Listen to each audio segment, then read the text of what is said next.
The most difficult thing for me about this year has been being apart from friends and family for such a long time, and really like some people I've not seen now for more than 9 months.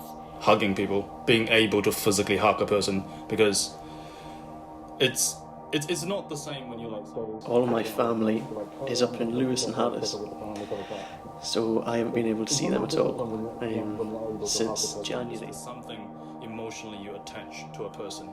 I think that not being able to see anyone at the moment has had a most detrimental effect on those I know. Humans are normally quite social, and the people in our lives are usually... Because my mum's from London, and we're supposed to be going back down and meeting up with all her family. We used to go on family holidays all together, all sort of Paul's side of the family. Going into other people's houses for a cosy evening, having dinner, sitting around on a sofa or just around the kitchen table, and it doesn't... Not going where I see people physically is quite difficult. Maybe because of my background, we live communally in Africa, but even in Aberdeen here, I've got friends stuck literally on their own down in Edinburgh, and it's really affected just their mental health. The distance from people has been I hard. think just how shut off the lack of being able to see in the world, like big families in one group together. A phone call's great, but it's not enough.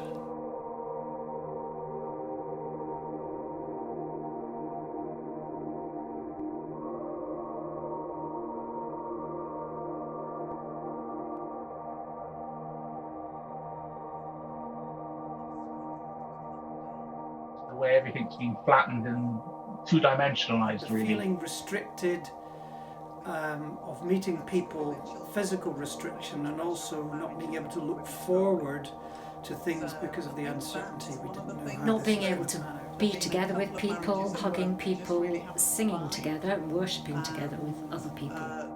Constant shifting dynamic, every week waiting for a new set of rules, every week having to relearn what is acceptable, what is not the acceptable. uncertainty, like everything seems you can't make a plan. I like to go out, and at the start of lockdown this year, that was the hardest thing for me. People wanting to get out and go and do stuff and just can't. Going to concerts or performing in them. The social side of rehearsals as well. Being able to go to like a rugby match at Edinburgh. Be able to sit in a crowd and shout and cheer them on.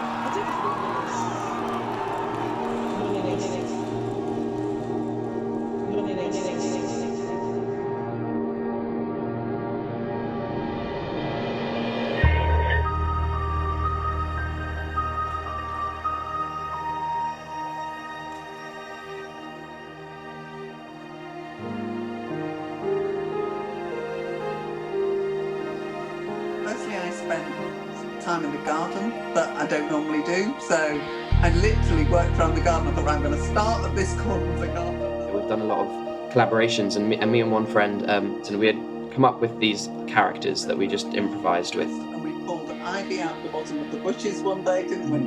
But that's something you never get around to. So we said, okay, what can we do that will work as a format now that people... A lot of New Zealand singers got together, which later turned out to be a huge project for us. So we decided to turn it into a radio play. So we did a concert in the Royal Albert Hall written last month. this radio play that we're really chuffed with. The big highlight for me has been being able to take the dog for a walk on the beach every morning, and having that walk, I just realised to a new depth how beautiful the place is.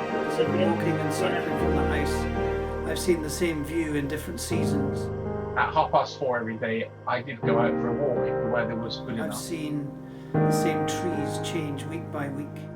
That just getting out the house and getting some fresh air was Really was get really to know kind of beneficial. the square mile around where I live, and really get to know a lot of Adventuring the up local in the Highlands, shops and parks and again spaces. outdoors, lots of Camping walking. in the Highlands, and I've never been to the Highlands. I've never seen a Oh loch my goodness, before. climbing a Munro for fun, apparently, which was an interesting experience. We climbed lots of mountains, but we climbed big hills, we'll call them. But gorgeous bike rides, just being in nature, that was really good. Did some proper camping, and that's something again that if COVID had happened, I would never have been free enough to say, yeah, let's commit to going.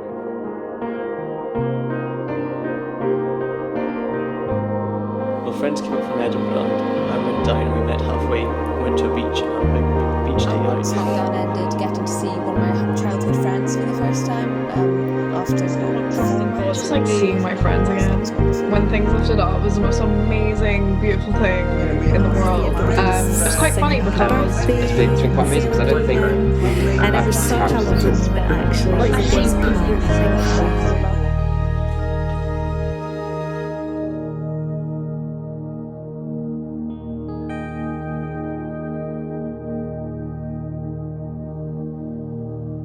I think it's important to remember what everyone's gone through and that people don't forget what's happened this year and just move on as quickly as people do. I've mostly learned that the small things mean the most. I think I've become more grateful. And I also feel like I've grown so much as a person just in these like 6 months. The thing that brings me hope is the optimism that people and just are making the best of it. Kind of gives you faith in humanity that we aren't giving up. Sense that everyone's now had this like global community experience, and I hope that that might be something that we can kind of build a better world from. It's nice to see the human in humanity. Let's hope that we can start meeting together, to travel and see family again. Things sort of returning back to normal. You know, beyond all this initial mess of what seems to be all doom and gloom, there's actually a far bigger picture to it.